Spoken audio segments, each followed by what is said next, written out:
ठरलं. तर मग या मालिकेच्या आजच्या भागामध्ये प्रतिमा कल्पनाला विचारते, काय कल्पना, तू हे कोणासाठी ताट वाढतीयस? त्यावरती कल्पना म्हणते, हिच्यासाठी. म्हणजे तिला म्हणायचं असतं की सायलीसाठी. तर सायली कल्पनाकडे पाहतच राहते. मग पुढे कल्पना म्हणू लागते की मला माहितीये, आज अस्मिताच्या बाबतीत जे काही झालं त्यामध्ये सायलीची काहीच चूक नाहीये. आणि मग जर चूकच नाहीये तर शिक्षा तरी का भोगायची? इकडे प्रताप आणि अर्जुन दोघेही डोकावून कल्पनाकडे पाहत असतात. तर प्रताप आता अर्जुनला थम्स अप करतो की आपला पहिला प्रयत्न तरी सफल झालाय. त्यानंतर शांतपणे कल्पना सायली समोर ताट वाढते आणि म्हणते की आता जेवण करून घे. एवढंच बोलून आता कल्पना लगेचच पाणी घेते आणि आपल्या रूममध्ये जायला निघते. तर इकडे कल्पना पाहिल या भीतीने अर्जुन आणि प्रताप आपापल्या रूममध्ये पळ काढतात. तेव्हा प्रतिमा आता लगेचच खुश होते आणि विचारते, सायली, अगं आता तरी जेवशील ना? बघ, तुझ्या सासूने अस्मिताच्या विरोधात जाऊन तुझी बाजू घेतली आणि यामध्ये तुझी काहीही चूक नाही असंही म्हणाली. आणि आता तिचा मान तरी तुला राखायलाच हवा. तेव्हा सायली आता खूप म्हणजे खूपच खुश होते. तिच्या चेहऱ्यावर यावर तो आनंद दिसतो. प्रतिमा म्हणते, बस बर, आता जेवण करून घे अगोदर. तेव्हा सायली आता खूप खुश होऊन लगेचच ताटावर बसते आणि जेवण करत असते. पहिला घास घेतल्यानंतर ती प्रतिमा आणि कल्पनाकडे पाहतच राहते. तर कल्पना सुद्धा सायली जेवण करतीये की नाही हे पाहत असते. आणि ती जेव्हा जेवण करू लागते तेव्हा कल्पनालाही आनंद होतो आणि मग ती सायलीकडे पाहू लागते. सायली सुद्धा अगदी हसतच कल्पनाकडे पाहत असते, कारण कल्पना काहीही झालं तरी अजूनही आपल्यावर तेवढाच प्रेम करती हे सायलीला कळून चुकलेलं असतं. इकडे कुसुम आता हॉस्पिटलमध्ये असते. तेवढ्यातच तिला सायलीचा कॉल येतो. तेव्हा सायलीचा कॉल रिसीव्ह करत कुसुम विचारते, काय सायली, बोल ना? मग सायली विचारते, कुसुम ताई, तू अजूनही हॉस्पिटलमध्येच आहेस का? त्यावेळी हो, मी हॉस्पिटलमध्येच आणि बाहेर बसलीये जरा, कारण मधुभाऊ जवळ बसून तरी काय उपयोग, असं कुसुम म्हणते आणि खूप उदास असते. त्यावेळी सायली विचारते, म्हणजे अजूनही त्यांच्यामध्ये काही सुधारणा नाही येणं? त्यावेळी कुसुम म्हणते, तसं नाही, डॉक्टर म्हणालेत हळूहळू त्यांच्यामध्ये नक्कीच सुधारणा होईल आणि मधुभाऊंना कधीही शुद्धीवर येऊ शकतात. त्यावेळी सायली म्हणते, आपण त्यांच्यासाठी प्रार्थना करूयात.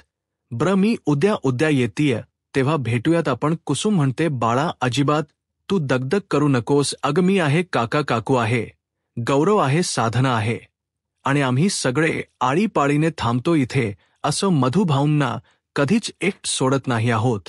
तर सायली म्हणते, कुसुम ताई, मला माहिती आहे, पण मी ठरवलं आता रोज थोडा वेळ का होई ना तिथे येऊन जायचं म्हणजे जायचंच. अर्जुन आता सायलीच हे सगळं बोलणं ऐकत असतो. आता त्या दोघींचंही फोनवर बोलून होतं. मग अर्जुन विचारतो, काय काय म्हणाल्या तुमच्या कुसुमताई? त्यावेळी सायली सांगते, अहो, कुसुमताई म्हणाली की मधुभाऊंच्या बाबतीत चांगल्या खुणा आहेत आणि डॉक्टर सुद्धा म्हणालेत की लवकरात लवकर ते शुद्धीवर सुद्धा येऊ शकतात. आता तुम्हाला सांगू देवी आई, माझं सगळं ऐकेल आणि माझे बंधुभाऊ लवकरात लवकर घरी सुद्धा येतील. तेव्हा अर्जुन म्हणतो, हो, होतील ते बरे. मग त्यावेळी सायली एक प्रश्न विचारते, काय हो, मधुभाऊ बरे झाल्यानंतर त्यांना परत इकडे आणता येईल का नाही? म्हणजे अस्मिता ताई पुन्हा काही बोलल्या तर मला आणि उगीचच मधुभाऊंसमोर बाबा माझ्यावर चिडले तर मग काय करायचं? त्यावेळी अर्जुन हसतो आणि म्हणतो, अगं अस्मिताईच बोलणं कुठे तू मनाला लावून घेतीयस?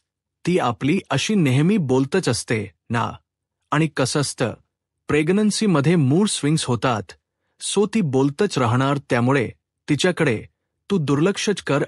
अर्जुन सायलीला सांगतो. सायली म्हणते की अस्मिता ताईंच माहीत आहे मला, पण बाबा जर माझ्यावर चिडले ना तर मला नाही सहन होत, मला खूप म्हणजे खूप वाईट वाटतं. मग तेव्हा अर्जुन म्हणतो, नो प्रॉब्लेम, मी डॅडीशी बोलतो. तेव्हा सायली म्हणते, नको नको, शिवाय असं म्हणून ती गप्प राहते.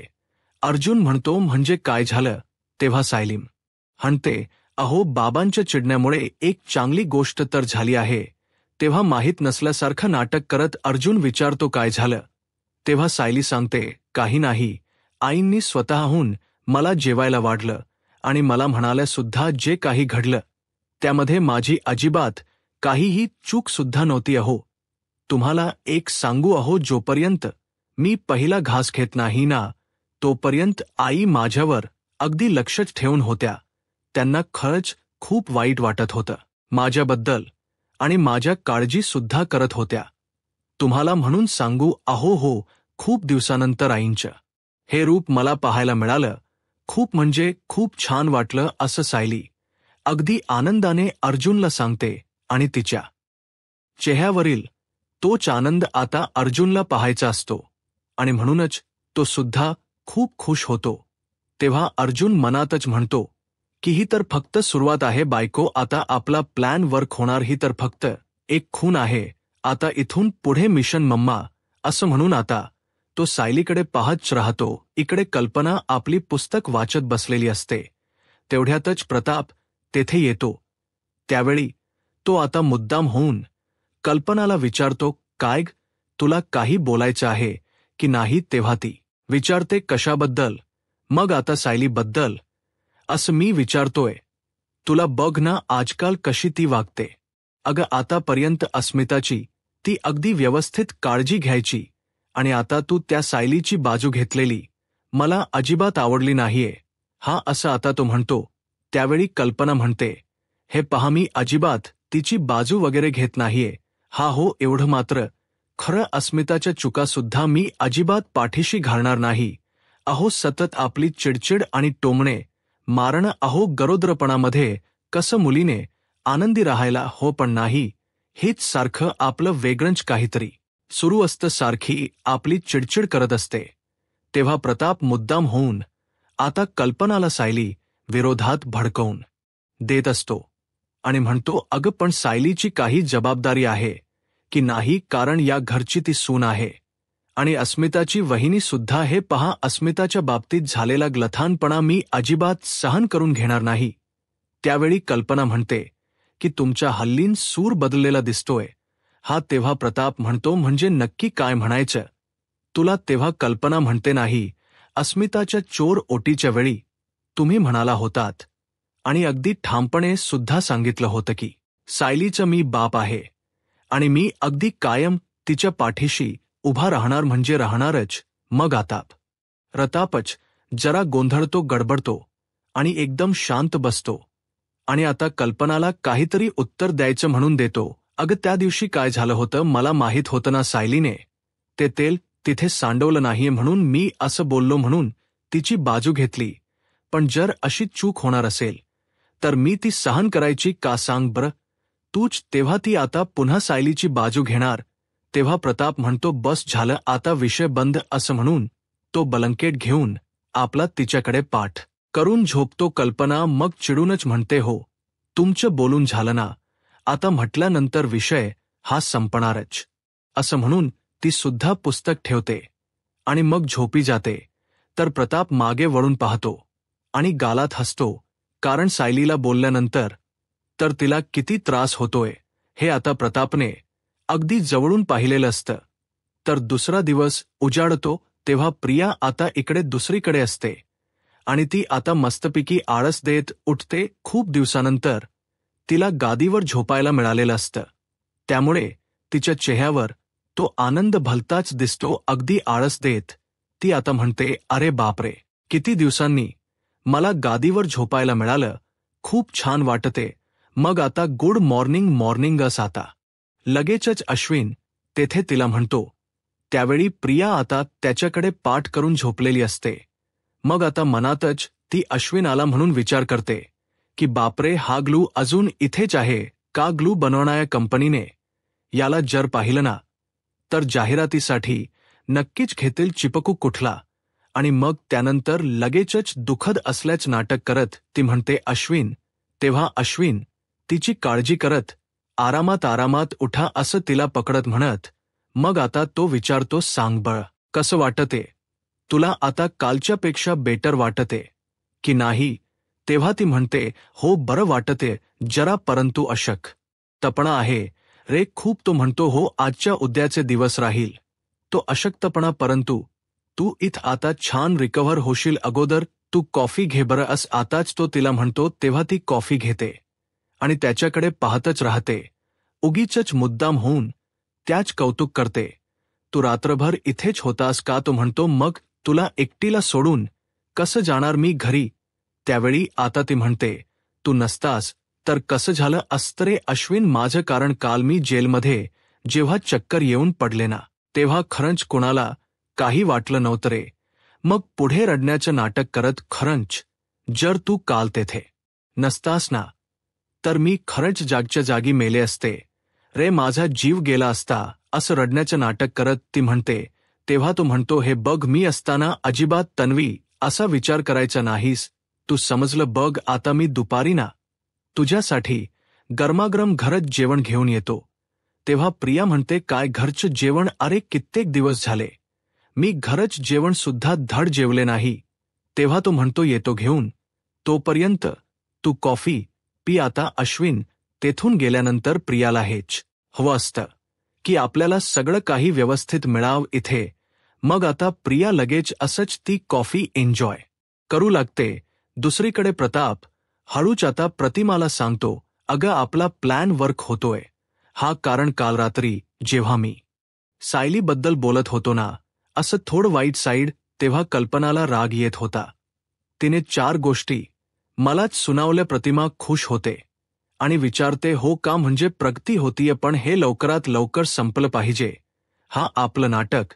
त्यावेळी प्रताप म्हणतो, संपेल. अस्मिता म्हणते, काही नाही प्रतिमा, जोपर्यंत उघडपणे आपली मम्मा ही सायलीची बाजू घेत नाही ना, तोपर्यंत हे नाटक असंच सुरू ठेवायचे आपल्याला. मग तिथून सायली चाललेली असताना ती विचारते, काय सायली, इथे अश्विन कुठे गेलाय, दिसला नाही सकाळपासून. तेव्हा अस्मिताला लगेचच सायली सांगू लागते, अहो अस्मिता ताई, काल रात्री सुद्धा अश्विन भाऊजी आलेच नव्हते घरी आणि हे फोन पण करत होते त्यांना रात्री, पण त्यांनी रिसीव्हच नाही केला. तेव्हा बायकोच्या प्रेमापायी हा अगदी वेगळा झालायस. आता प्रताप म्हणतो, तिकडे पेशंटची सुद्धा काळजी घेतो की नाही काय माहीत, याचंच प्रतापला आता टेन्शन येतं. त्यानंतर प्रतिमा म्हणते, तन्वीला एवढा प्रेम करणारा नवरा मिळालाय तरीही तिने त्याची किंमत नाही ठेवली आणि जाणीव तर नाहीच नाही. तेवढ्यातच रविराज तेथे येतो. सायली नेमकी त्याला पाहते आणि म्हणते, रविराज काका, अहो अहो, या की या. तेव्हा अस्मिता म्हणते, काका अरे कालपासून आम्ही तुझीच आठवण काढत होतो. तेव्हा रविराज म्हणतो, तू आठवण काढली आणि आम्ही हजर झालो. त्यावेळी सायली विचारते, रविराज काका तुम्ही कॉफी घेणार की नाश्ताच करताय? तेव्हा रविराज म्हणतो, काही नाही, मी अचानक आलो कालपासून. प्रतिमा म्हणत होती कपडे घेऊन या म्हणून मी तिचे कपडे घेऊन आलोय इकडे. तेव्हा प्रताप विचारतो, मला सांग रे विराज, अरे अगदी महिन्याभराचे कपडे घेऊन आलास ना तू, कारण आता ती माहेरी आलीये म्हटल्यानंतर आम्ही अजिबात तिला असं सोडणार नाही महिनाभर.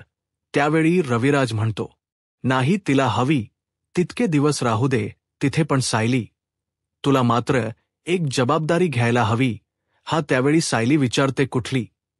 त्यावेळी आता सायली विचारते, कोणती जबाबदारी?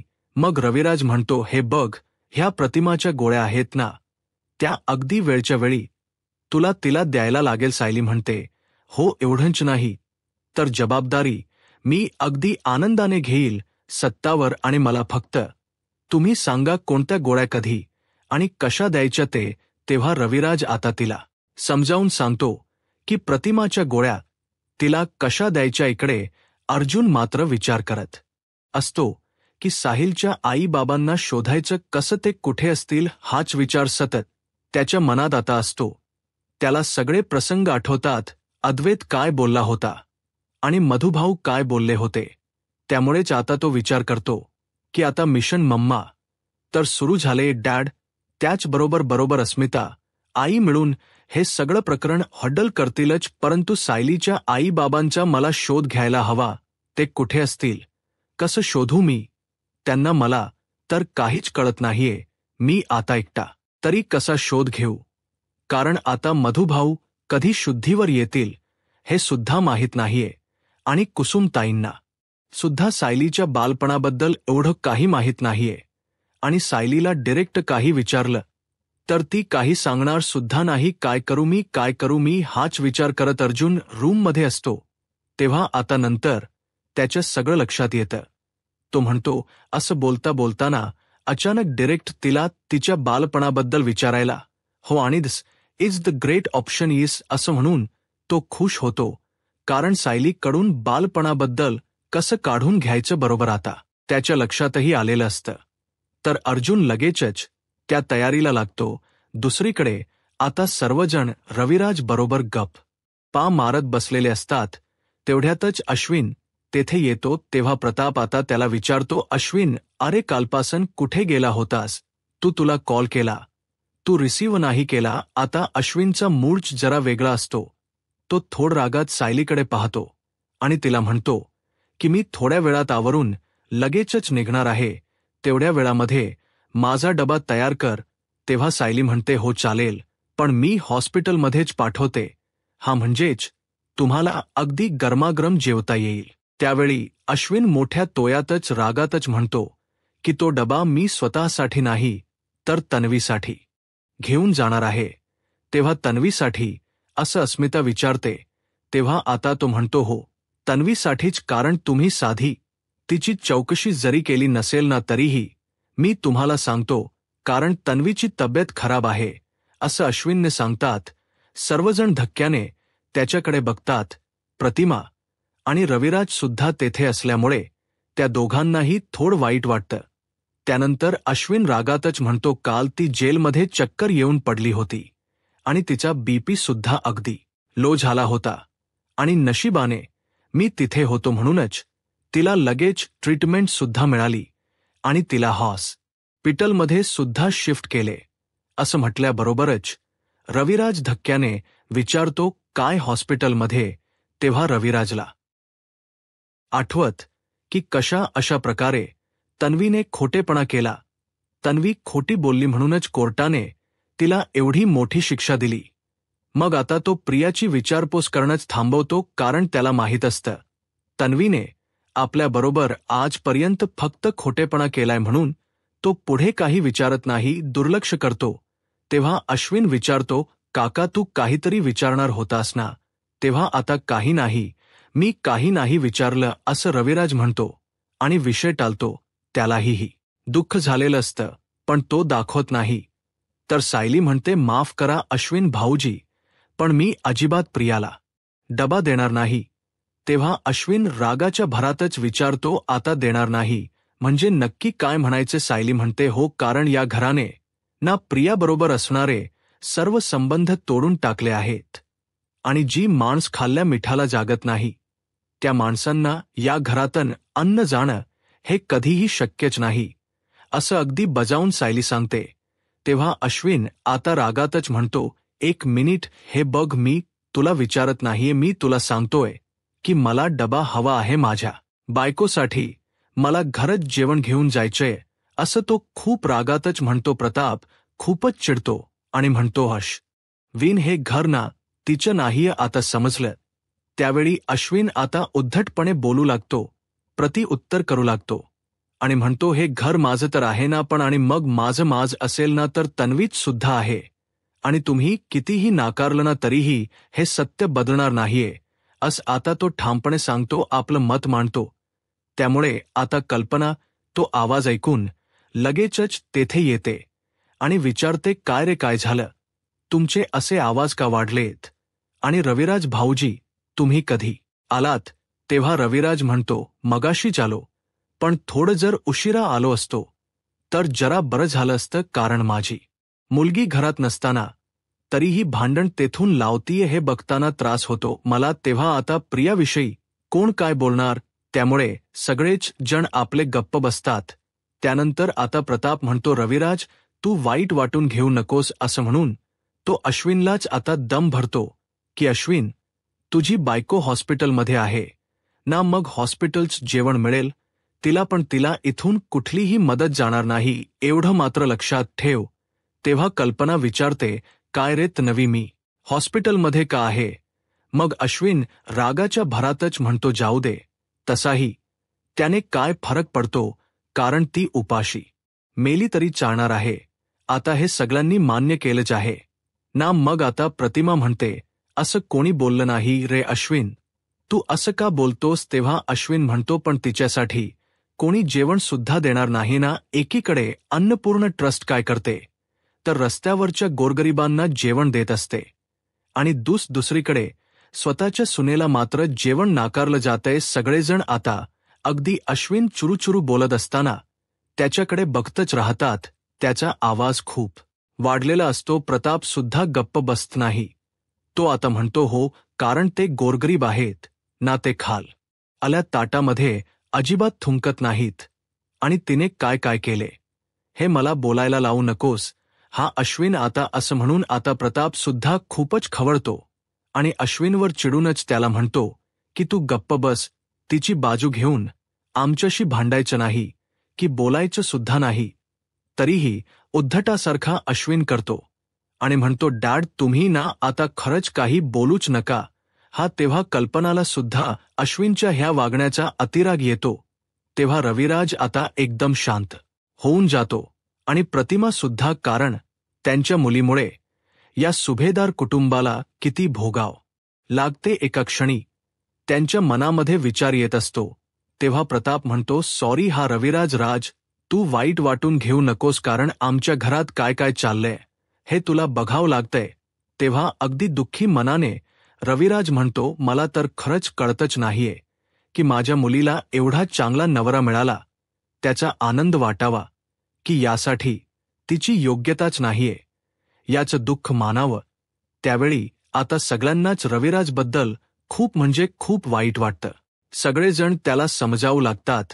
प्रतिमा उठते आणि विचारते, काय तुमची मनस्थिती ठीक नाहीये, मग आपण घरी जाऊयात का? तेव्हा रविराजनो म्हणतो की नको, आता ठरल्याप्रमाणे ना, तू काही दिवस इथेच राहा, कारण माझं मुंबईला एक काम आहे ना, तेवढं सुद्धा मी करून येतो. तेव्हा प्रतिमा म्हणते, हो बरंच चालेल, त्यावेळी येतो. हा प्रताप अस रविराज म्हणतो आणि सगळ्यांचाच निरोप घेतो. तेव्हा सायली आता अश्विनचाच विचार करत असते की प्रियाच्या प्रेमामध्ये हा किती वाहवत गेलाय, याला शिवाय दुसरं काहीही सुचत नाहीये. तर आता मित्रांनो, पुढील भागामध्ये अर्जुन आणि सायली बाहेर फिरायला जातात. तेव्हा आता तिथे एक लहानशी 2 मुलं असतात. ते अगदी मजामस्ती करत असतात. तेव्हा अर्जुन आता सायलीला सांगतो की लहान असताना तन्वी आणि मी असंच खेळायचो, खूप मजा मस्ती करायचो आणि असा एकत्र अभ्यास सुद्धा करायचो. तेव्हा सायली त्याकडे पाहतच राहते आणि मग नंतर उठते. तिला आता लहानपणीच सगळं काही आठवू लागतं. तेव्हा ती आपोआपच डोळे बंद करते. तिला त्या सगळ्या घटना आता आठवू लागतात की कशा प्रकारे लहानपणी ती आणि अर्जुन खेळायचे, एकमेकांच्या पाठीमागे पळायचे. अर्जुन मग पुढे सांगतो, लहानपणी तन्वीला चित्र काढायला खूप खूप आवडायचं. मला सांग सायली, तुझं सुद्धा तसंच आहे का? तेव्हा सायली समोरून अचानकच एक लहानपणीचा भूतकाळ जातो. तेव्हा ती आता आई असं खूप मोठ्याने ओरडते आणि तिला त्या गोष्टीचा आता त्रास होऊ लागतो. तेव्हा अर्जुन अगदी धक्क्यानेच यूट्यूब चॅनलला सबस्क्राईब करा आणि व्हिडिओ लाईक करा. धन्यवाद.